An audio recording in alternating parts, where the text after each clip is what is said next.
¿Le preguntamos a los más jóvenes o le preguntamos a los más viejos? Yo le dije al hermano Limber, no sé cuándo, ya tiene un buen tiempo creo, ¿por qué se llama el reparo aquí? Y hasta yo dije una mentira, porque hablaba de lo que él me dijo. Dice que aquí hubo mucho ganado y había los animales reparados mucho, pues le llaman el reparo. Así me dijo el hermano. Hoy le voy a decir al hermano, para que sepa la verdad, que pregunte a los ancianos, a los viejos. Hoy le pregunté al hermano Adán, le dije, hermano, ¿y por qué se llama el reparo aquí? Y él me dijo, no, aquí no era el reparo, me dijo, el reparo era del otro lado.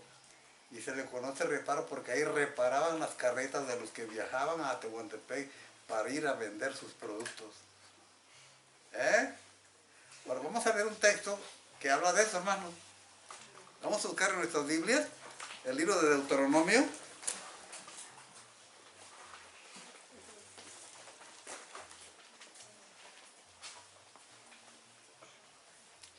Capítulo 32.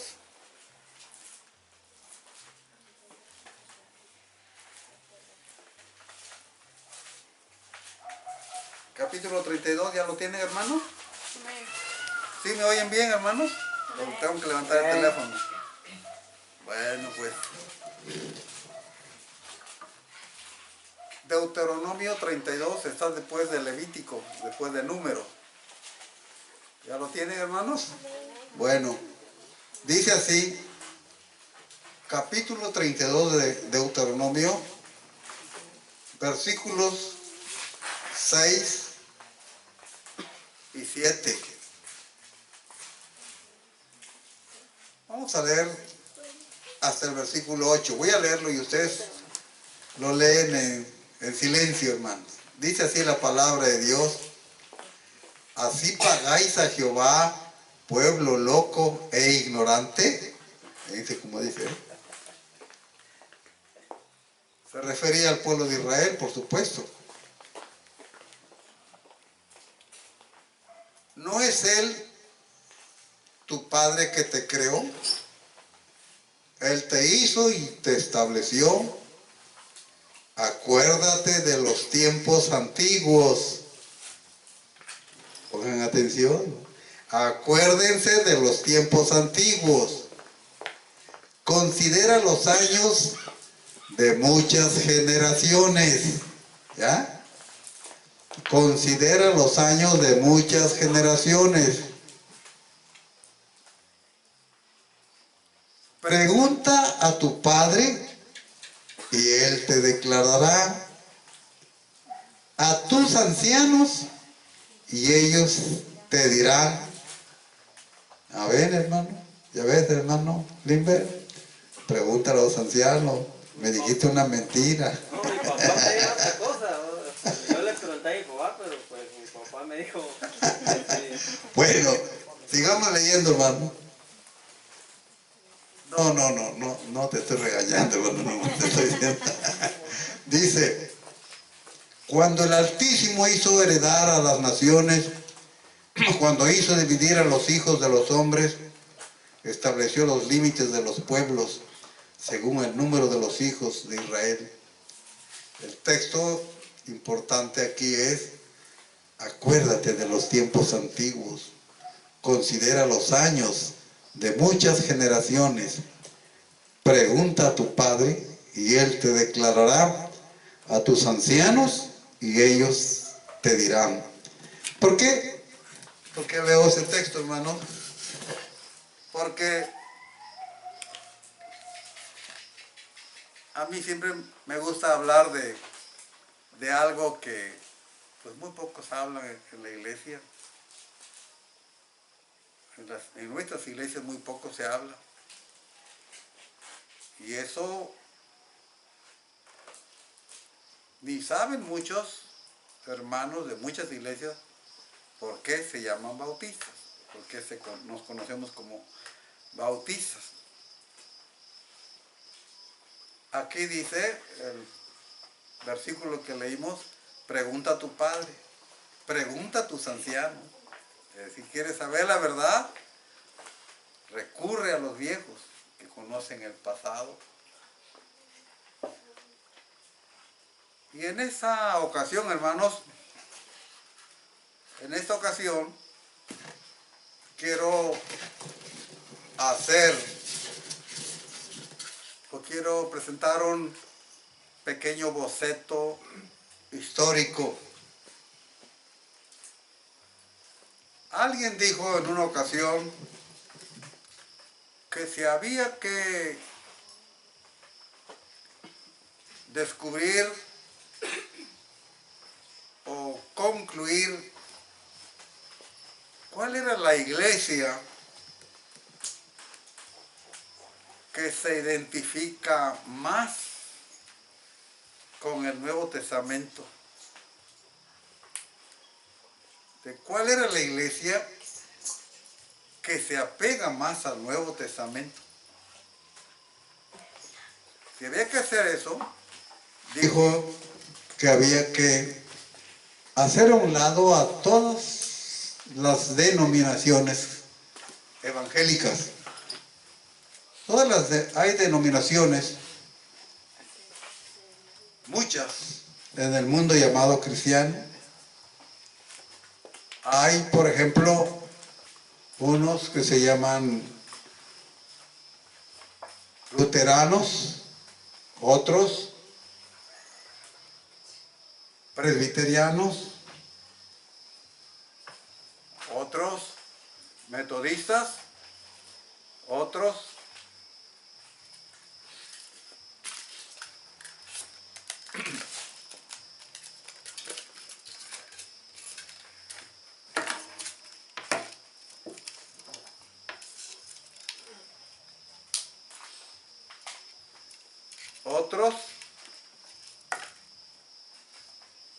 anglicanos, otros de la Iglesia de Cristo, otros se llaman pentecostales de las Asambleas de Dios, hay otros pentecostales o tipo pentecostal que se llaman aaronitas, que se llaman unicitarios, en fin. Entonces esta persona dijo que para ver cuál de las iglesias era la que se identifica más con las iglesias o con la iglesia del Nuevo Testamento, habría que hacer a todos a un lado y solamente dejar dos, y entre las dos ver cuál de las dos era la iglesia que fundó Cristo. Había que hacer a un lado todas y dejar solamente a dos. La primera sería a la Iglesia Católica Romana y la otra sería a los bautistas.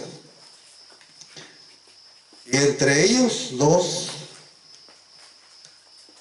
estudiar sus creencias y sus enseñanzas a través de la Biblia y así concluir quién de ellas se apega a la palabra de Dios.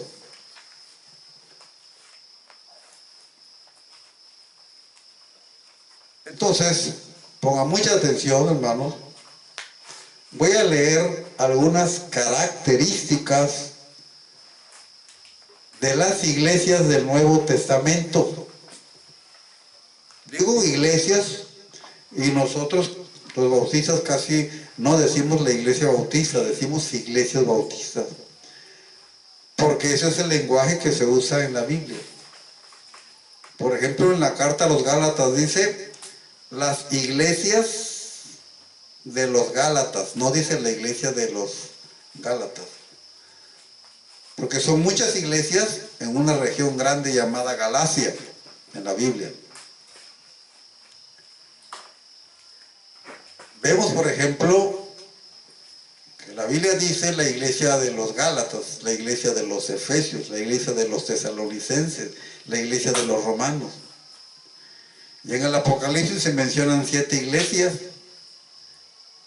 de Asia Menor, y no dice la iglesia de Asia Menor, sino dice a las 7 iglesias de Asia, conocida esa región como Asia Menor. Entonces escuchemos, amados hermanos, las características de la iglesia o de las iglesias del Nuevo Testamento. Primero, su cabeza y fundador es Cristo Jesús. Mateo 16, 18.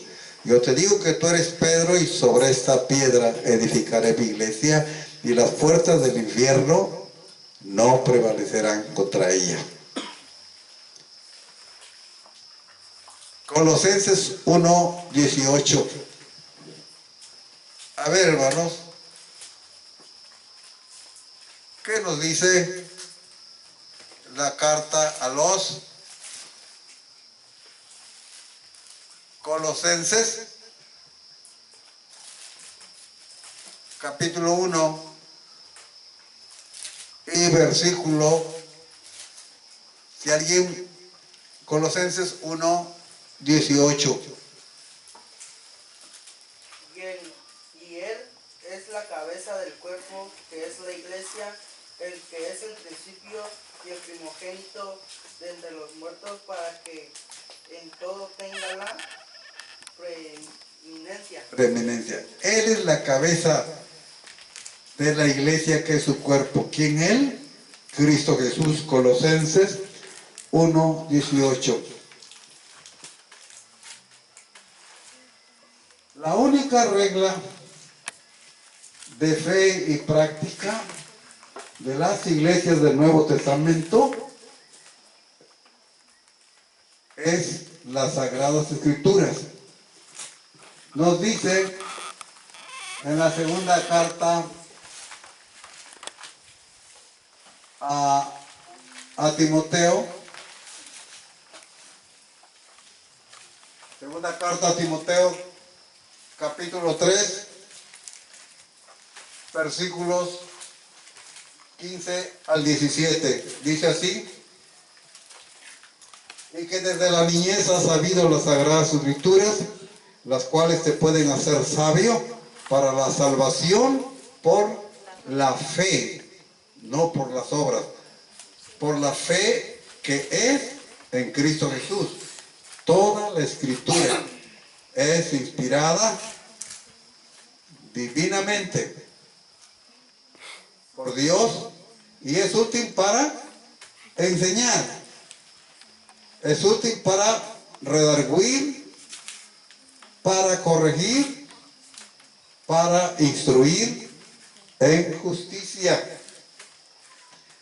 No hay en la Biblia lugar para la tradición, porque para la Iglesia Católica no basta la Biblia, la Sagrada Escritura, para la vida del creyente. Para ellos es necesario la Biblia, más la tradición, más el magisterio, es decir, más los maestros de la Iglesia Católica.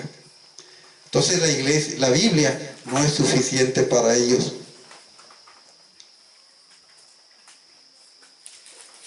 Su nombre, el único nombre con que Cristo identifica a su iglesia, pues es la palabra iglesia. Mateo 16, 18, sobre esta piedra edificaré mi iglesia. Apocalipsis 22, 16 también habla de la palabra, o habla la palabra iglesia. El gobierno de la iglesia o de las iglesias del Nuevo Testamento no es un gobierno jerárquico. ¿Qué es un gobierno jerárquico, hermanos? Un gobierno jerárquico es donde hay jerarquías. donde hay un jerarca. Un jerarca es uno que manda, uno que gobierna, uno que decide.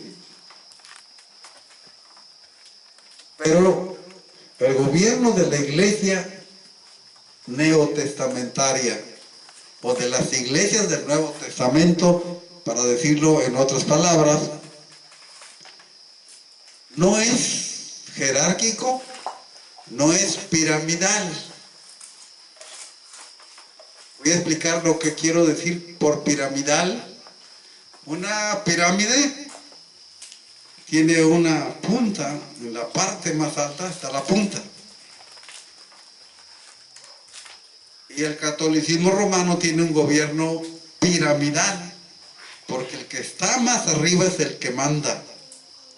Dicen que el que manda es el Santo Papa, porque Dios, dice, lo puso por jefe de la iglesia. Bueno, eso es decir, pero eso no se puede sostener o defender realmente a través de la palabra de Dios. Sin embargo, en la Biblia encontramos que el gobierno de la iglesia o de las iglesias del Nuevo Testamento es un gobierno democrático.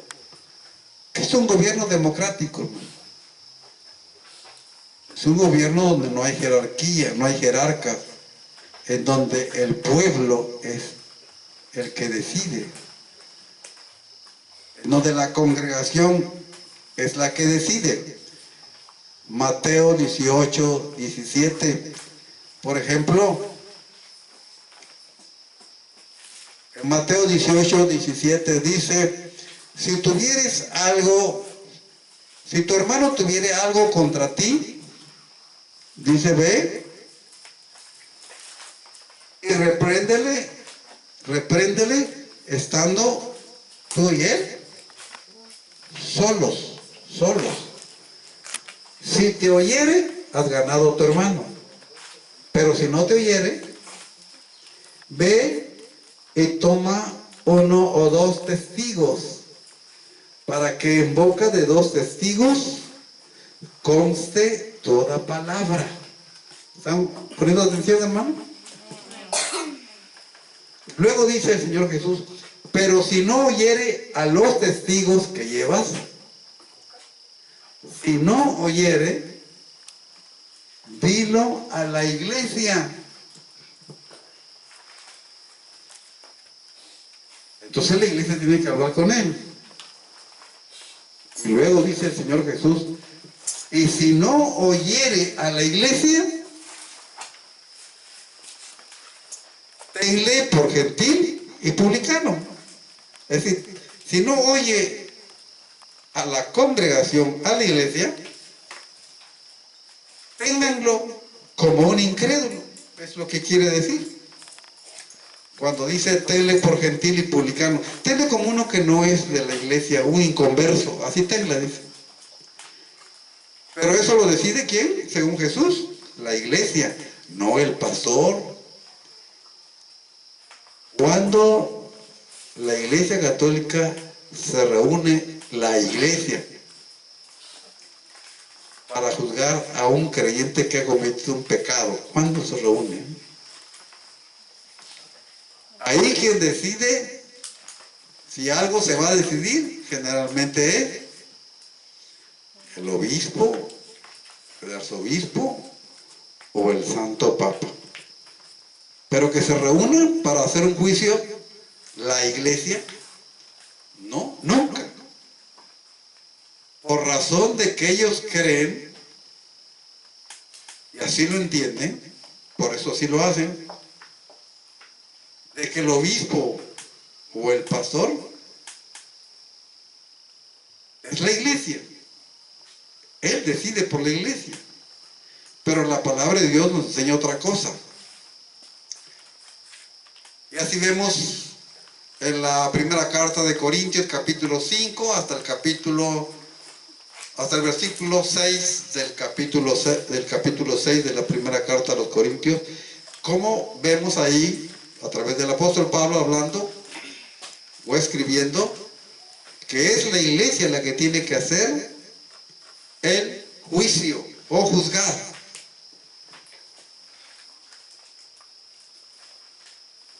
Las iglesias del Nuevo Testamento, pongan atención hermanos, tienen dos ordenanzas. Y las dos ordenanzas son, primero, el bautismo de creyentes. El bautismo, no aspersión, porque aspersión ya hemos dicho repetidas ocasiones aquí que no es bautismo, ni bíblico, ni etimológicamente hablando. El bautismo y la cena del Señor son las dos ordenanzas que las iglesias del Nuevo Testamento tienen. Esa práctica no la tiene la Iglesia Católica. Sí dicen practicar bautismo, pero resulta que su bautismo no es bautismo, ni bíblico, ni etimológico. Dicen celebrar la cena del Señor, ellos le llaman Eucaristía, pero dicen que es un sacrificio, que es una ofrenda por el pecado de los hombres. Jesús solamente dijo que era para recordar su sacrificio, no para ofrenda por el pecado de la humanidad, no, porque Él ya lo hizo una sola vez para siempre, dice el apóstol Pablo en la carta a los Hebreos. Encontramos en Mateo 21, 25, Primera de Corintios 11, 26, su plan financiero, es decir, ¿de dónde obtiene dinero la iglesia para sus gastos materiales o para la obra de la evangelización? ¿Cómo? ¿De dónde lo obtiene? Hay algunas congregaciones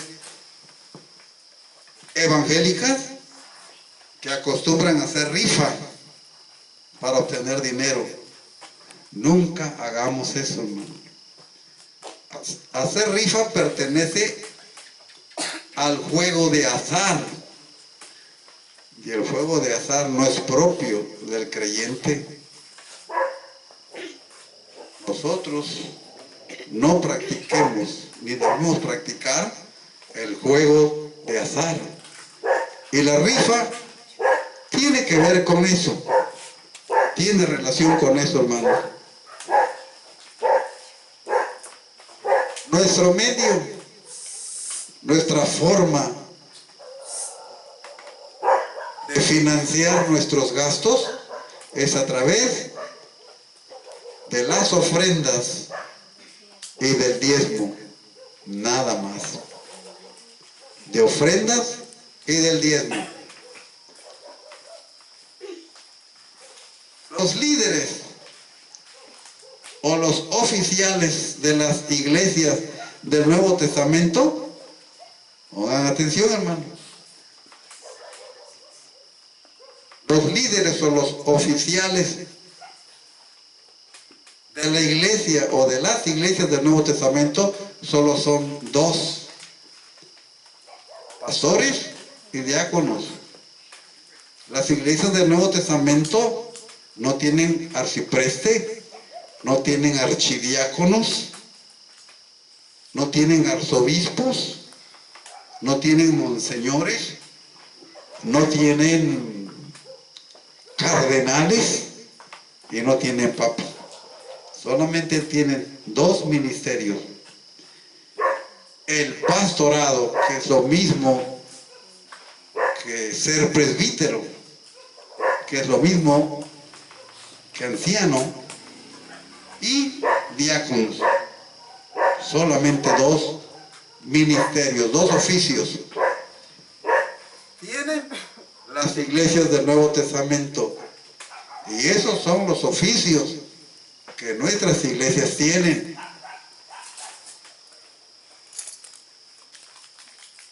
Tu obra, ¿cuál es la obra?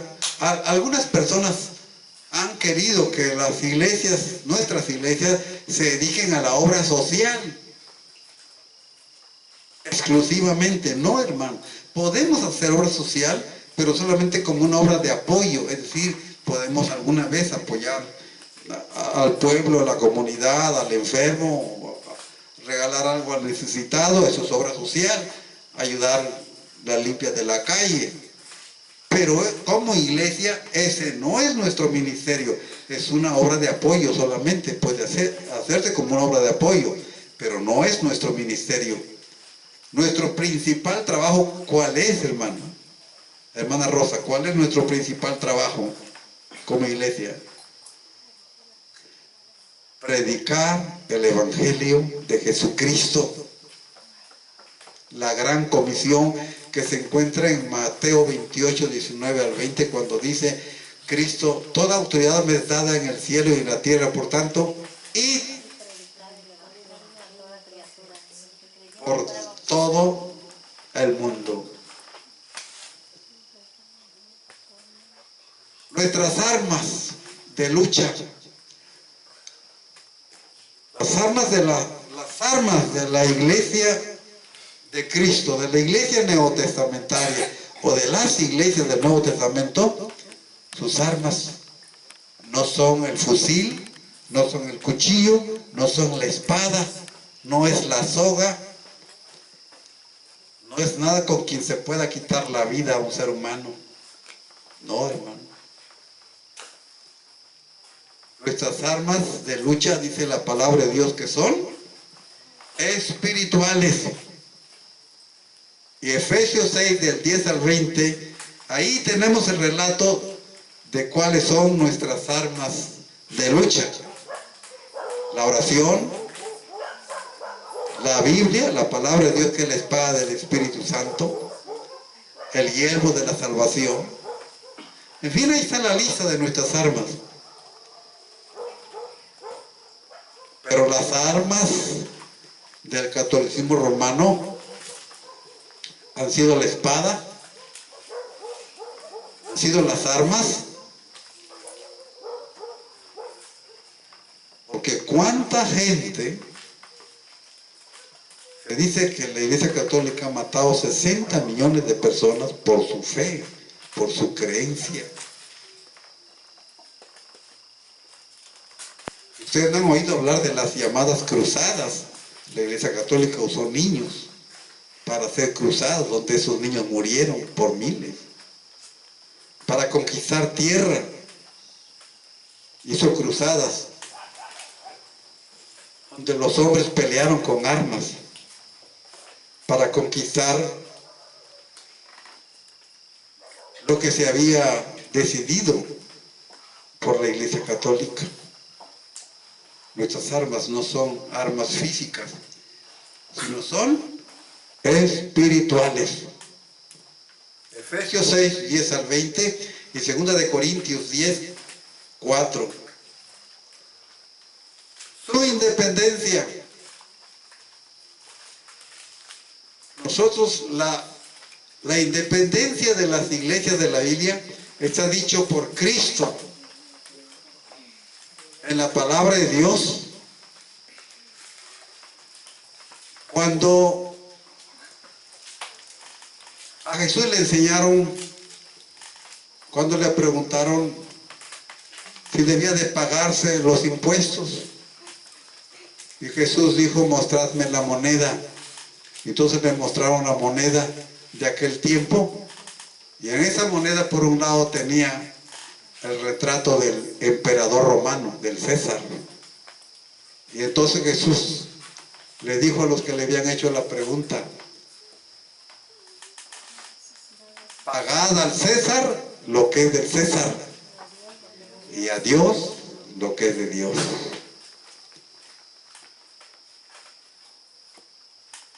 La independencia de las iglesias del Nuevo Testamento es la misma de las iglesias bautistas, porque nosotros desde siempre hemos defendido y luchado por la separación de la iglesia del Estado. Cada quien tiene su función. El Estado para regir la vida de los ciudadanos y la iglesia para predicar el evangelio de Jesucristo. Esa es la independencia. Esa. La Iglesia Católica siempre ha practicado la unión de la Iglesia y el Estado. Ellos siempre han recurrido al poder del Estado. Hubieron tiempos en que los gobiernos estuvieron bajo el mando, bajo el dominio del Papa en funciones, en tiempos antiguos. Aún en nuestros tiempos, el catolicismo romano tiene influencia con los gobiernos de nuestros tiempos, hermano. Ahora, veamos cómo fueron llamados los cristianos en el tiempo de los apóstoles. ¿Ellos se pusieron nombre? No, los cristianos no se pusieron nombres. Los incrédulos les pusieron nombres a los cristianos. Por ejemplo, en Hechos 24:5 le llamaron nazarenos a los discípulos de Cristo. En Hechos 28:22 le llamaron secta. Y en Hechos 11:26 dijeron de los discípulos de Cristo, de los hermanos del tiempo de los apóstoles, dijeron: estos que trastornan al mundo entero. Esto lo encontramos en Hechos capítulo 11:26. Así que fue el mundo el que le puso nombres, títulos o denominación a los discípulos de Cristo. Hasta aquí estamos viendo el cristianismo hasta el fin del siglo, del año 100, del primer siglo, donde ya no queda ningún apóstol. Pero después del primer siglo, aproximadamente por el año 150, ya en el segundo siglo, empieza a verse en el mundo cristiano, en algunas iglesias, el problema de Diótrefes. ¿Han visto ustedes, han leído ustedes la tercera carta del evangelista Juan, hermanos? Donde se menciona a Diótrefes, un personaje llamado Diótrefes, que era el que estaba al frente de la iglesia. Y Juan manda una carta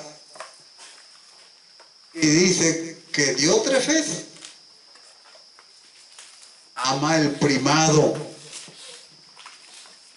Él hacía de la iglesia, él se había convertido en jerarca de la iglesia, en el mandón de la iglesia, porque aquel que no le agradaba lo sacaba de la iglesia, lo expulsaba.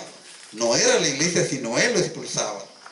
Eso lo encontramos en la tercera carta del evangelista Juan, capítulo, no tiene más que un capítulo, versículos 9 y 10.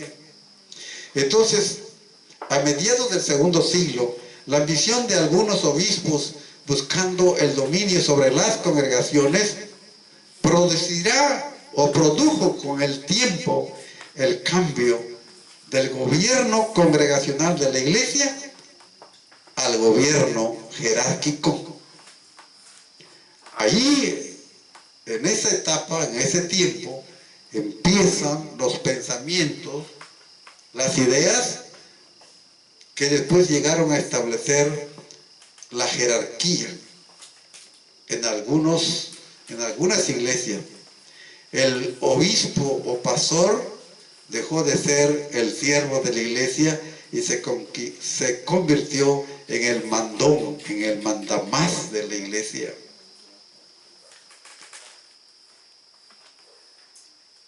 Y ahí en ese tiempo ya se empezó a hablar ya no era solamente la creencia de la regeneración, que es la creencia bíblica, que es la enseñanza bíblica, sino ya en ese tiempo se empezó a presentar discusiones sobre la regeneración bautismal, es decir, que el bautismo regenera, que el bautismo cambia, que el bautismo salva. Enseñanza que con el tiempo se estableció en el catolicismo, lo que vino a ser el catolicismo romano, porque en ese tiempo, hasta el siglo IV, todavía no existía, aunque ellos dicen que existía, no existía lo que es realmente el catolicismo romano. La regeneración fue hecha a un lado por la doctrina de la regeneración bautismal, o sea, el bautismo, ahí empieza lo que después se instituye con el llamado bautismo de recién nacidos, de bebés. Se cree que el primer bautismo de bebés se realizó en el año 370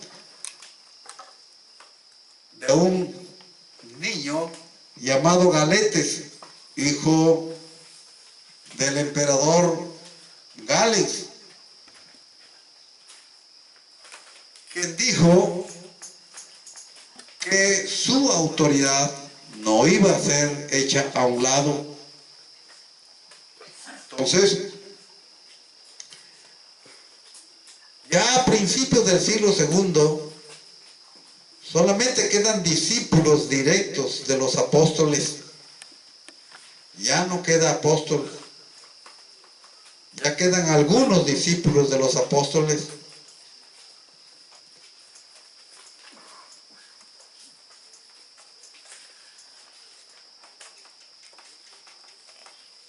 Discípulos de los apóstoles como Policarpo, como Clemente de Roma, como Ignacio de Antioquía.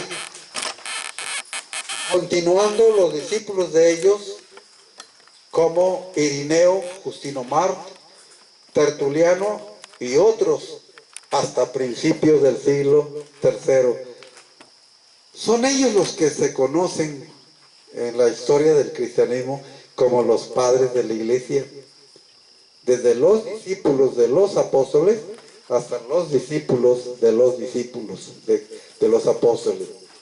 Pero veamos, dicen que Ignacio, que era obispo de Antioquía, que dicen que fue discípulo del apóstol Juan, dijo que la iglesia era católica. Sí, porque él tenía la idea de que el cristiano o el cristianismo ya se había establecido o ya había inundado todo el mundo conocido de aquel tiempo. También dijo que donde está el obispo está la iglesia. Parece que él fue el que dijo esta palabra. Pero hubo otro personaje del tercer siglo ya, llamado Cipriano de Cartago. Él dijo que el obispo es la iglesia y que la iglesia es el obispo. Se dice que Santiago, Cipriano, el africano, dice, fue el obispo que más hizo con sus palabras para el establecimiento del catolicismo romano. Clemente de Roma, que fue obispo o pastor de la iglesia de Roma del año 91 al año 100, escribió una carta a la iglesia de los Corintios a nombre de la iglesia de Roma. Y esta iglesia, que Clemente, quien fue contemporáneo del apóstol Pablo, no contiene la menor sugerencia de una autoridad papal. Aniceto 154 a 168 amenazó excomulgar a las iglesias de Oriente por celebrar la Pascua el 14 de Nisan. Aniceto, obispo de Roma, trató que Policarpo, obispo de Esmirna, Policarpo fue discípulo del apóstol Juan, cambiara la fecha que se celebraba la Semana Santa pero Policarpo lo rechazó, no aceptó esta imposición de el obispo Aniceto, obispo de Roma. Policarpo rechazó. Eso nos demuestra, nos enseña que no había tal cosa como papa. Víctor, obispo de Roma, el año 190 al 202, amenazó excomulgar a las iglesias de Oriente por celebrar la Pascua el 14 de Nisan. Pero el pastor llamado Polícrates, obispo de Éfeso, contestó no tener miedo a sus amenazas y afirmó su autoridad independiente. ¿Esto qué nos enseña? Nos enseña que no había tal cosa como papa, porque ellos dicen que tienen papa desde Cristo, después de Cristo, hasta el presente. Pero estos testimonios nos están mostrando, testimonios históricos, todo lo contrario. Irineo es un personaje muy conocido por la Iglesia Católica, obispo de Lyon, en Francia. Reprendió a Víctor, el obispo de Roma, por querer imponerse a las iglesias orientales. Calixto, quien fue obispo de Roma, fue el primero en sustentar sus pretensiones en Mateo 16-18. Fue el primero en querer fundar su autoridad, en querer defender con Mateo 16-18 de que el obispo de Roma era la roca. Pero Tertuliano, un hombre sabio, un filósofo que se preparó para la abogacía y que en la misma Iglesia Católica testifica que él se unió a los montanistas, se separó de las iglesias liberales y se unió al partido rígido, estricto del cristianismo. Tertuliano llamó a Calixto usurpador. Ya saben lo que es usurpador, ¿verdad, hermanos? Uno que toma un lugar o toma algo que no le corresponde. Está usurpando un lugar que no le corresponde. Y Tertuliano le llamó usurpador porque se estaba creyendo el jefe de la iglesia, de todas las iglesias de aquel tiempo. Porque le llamó usurpador porque hablaba, dice, como obispo de obispos, es decir, como pastor de todos los pastores.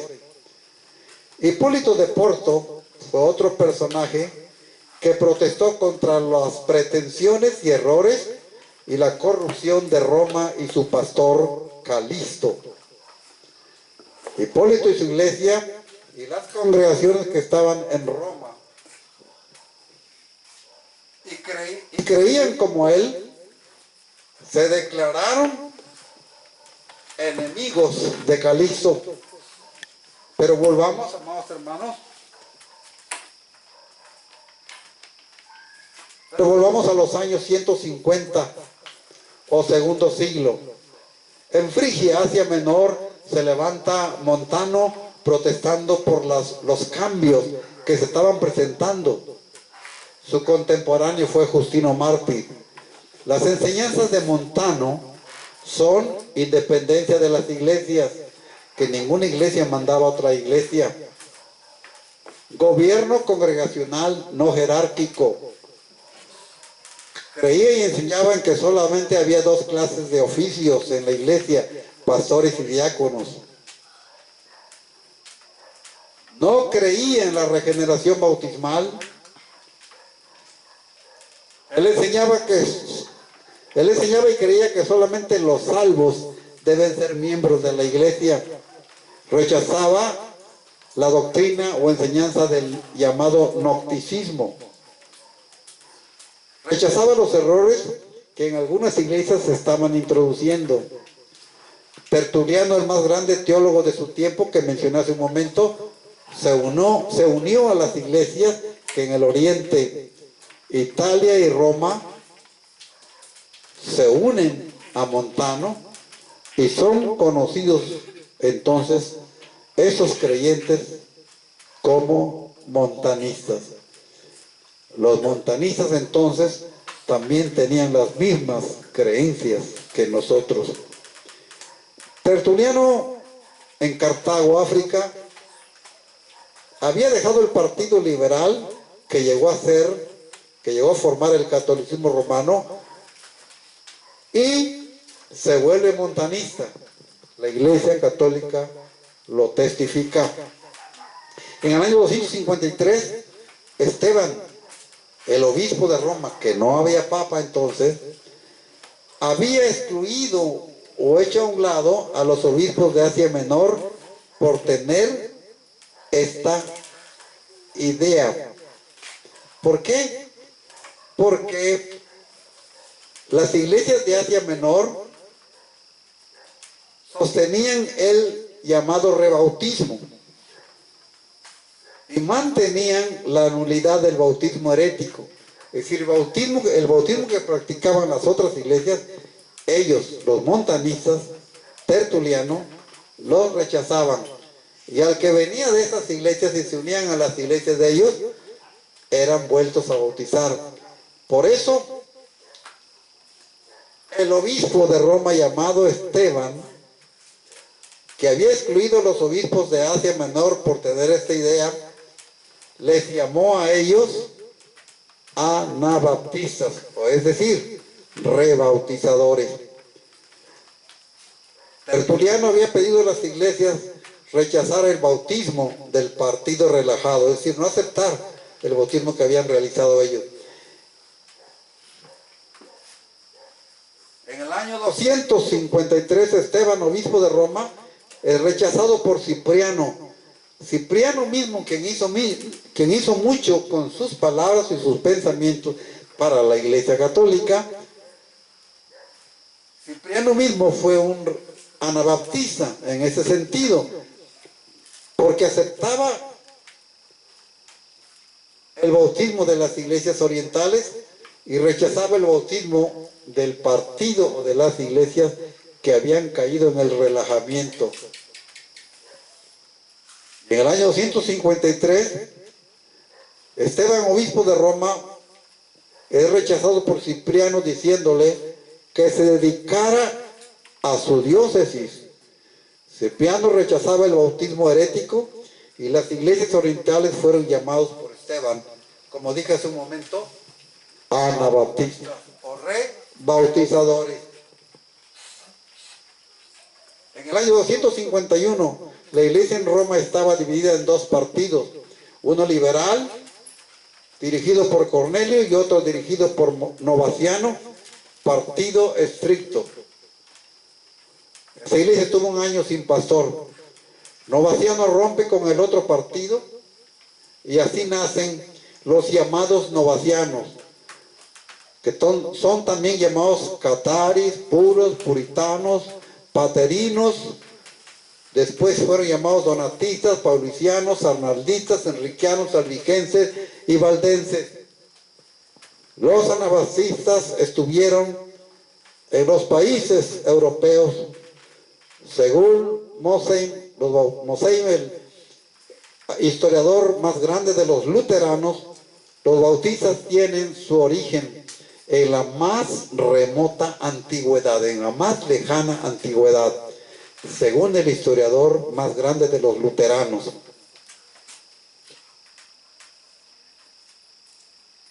En el vino, un escritor católico dice: los anabaptistas alemanes existieron en Colonia antes del año 1140.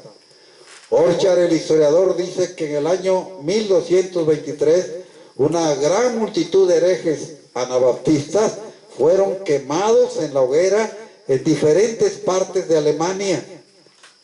Moseim dice cerca del año 1510, los anabaptistas alemanes pasaron en gran número a Holanda y a la Tierra Baja, y con el pasar del tiempo se unieron con los bautistas holandeses de Holanda. Estamos hablando del año de 1510. Y la llamada Reforma Protestante empezó en 1517 con Martín Lutero. Sin embargo, a pesar de estos datos históricos, y a pesar de que el protestantismo realmente empezó en 1510 en la Iglesia Católica, con Lutero, que era un monje luterano, sin embargo a nosotros nos dicen hijos de Lutero, abortos de Lutero, cuando nuestros antepasados ya existían en grandes cantidades en todos los países europeos. Se ha tratado de borrar a los bautistas de la historia del mundo realmente. Y en el mundo católico romano se dice que los bautistas empezaron, unos dicen que empezamos con Munzer. ¿Qué es esto? Es una rebelión campesina que empezó allá en Alemania y que fue originada realmente por la prédica y la enseñanza de Martín Lutero. Él lo reconoció, pero también dicen que empezamos hace 300 años allá en Inglaterra con un personaje llamado Juan Smith, no José Smith. El relato que sigue es el más moderno y seguro que tenemos. Dice, en cuanto al asunto del doctor John Clifford, dice en su libro, El origen y crecimiento de los bautistas ingleses, lo siguiente que copio de las páginas 15 y 16, en Crowley, Wisconsin, algunas millas de Gawborough, en Inglaterra, según un antiguo registro de la historia, recientemente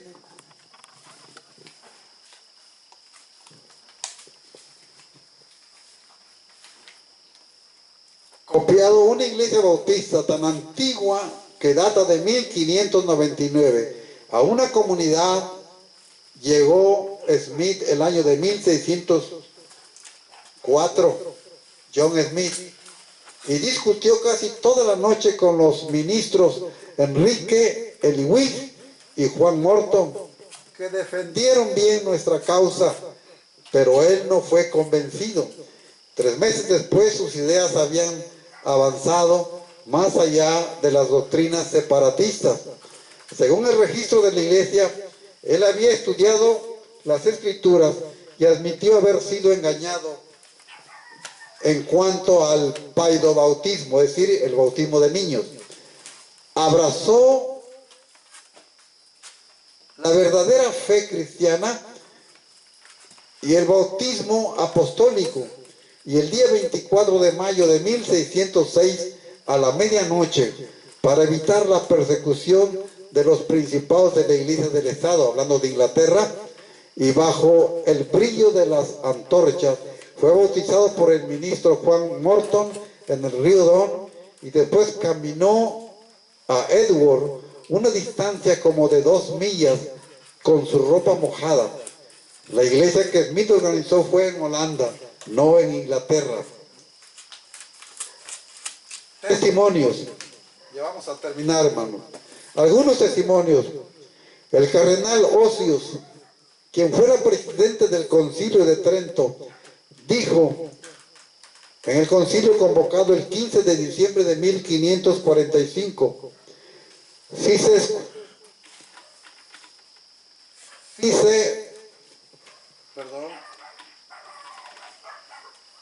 se considera la alegría en sufrir persecución, los anabaptistas son los primeros de todos los herejes. Si se atiende a su número, igualmente son los primeros, así que está diciendo que eran muchísimos. Igualmente, crecerían más que todos los otros si no fueran tan gravemente perseguidos y devastados por el cuchillo de la persecución.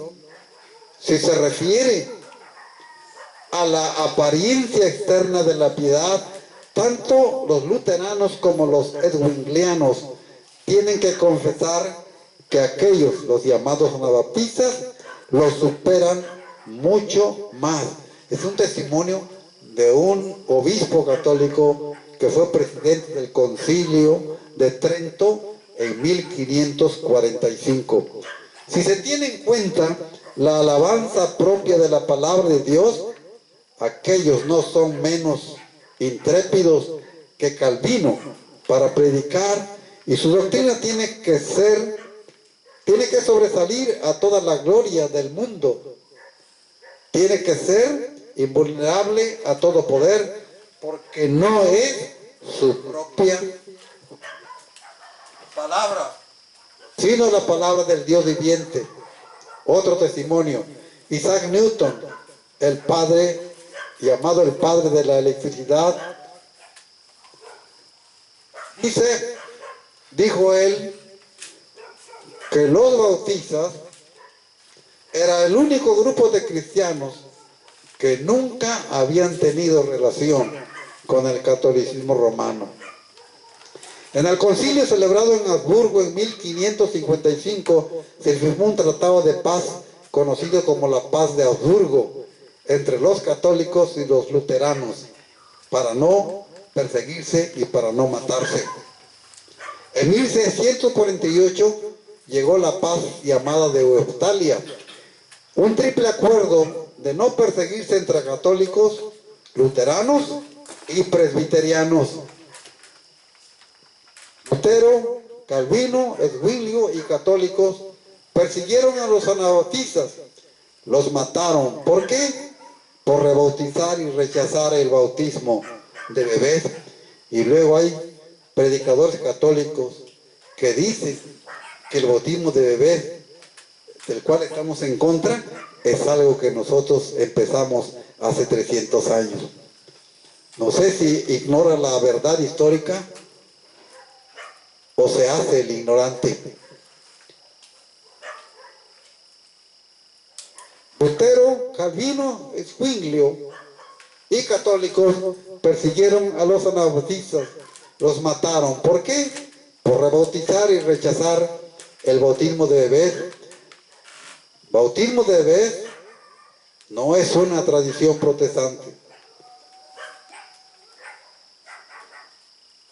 Es decir, no es una tradición, no es una práctica nuestra. Esa es una práctica, sí, de los protestantes históricos. Lutero, Calvino y Zwinglio. Porque ellos bautizan, como dicen ellos bautizar, igual que los católicos. También bautizan bebés. En Europa había muchas iglesias anabaptistas cuando apareció Lutero. Ahora, amados hermanos, la historia nos dice qué iglesia es la iglesia del Nuevo Testamento. ¿Los católicos o nosotros? ¿Tienen ellos el gobierno de la iglesia del Nuevo Testamento? No, no lo tienen. Tienen enseñanzas que no son ni siquiera de la palabra de Dios. Que el Señor les bendiga, hermano.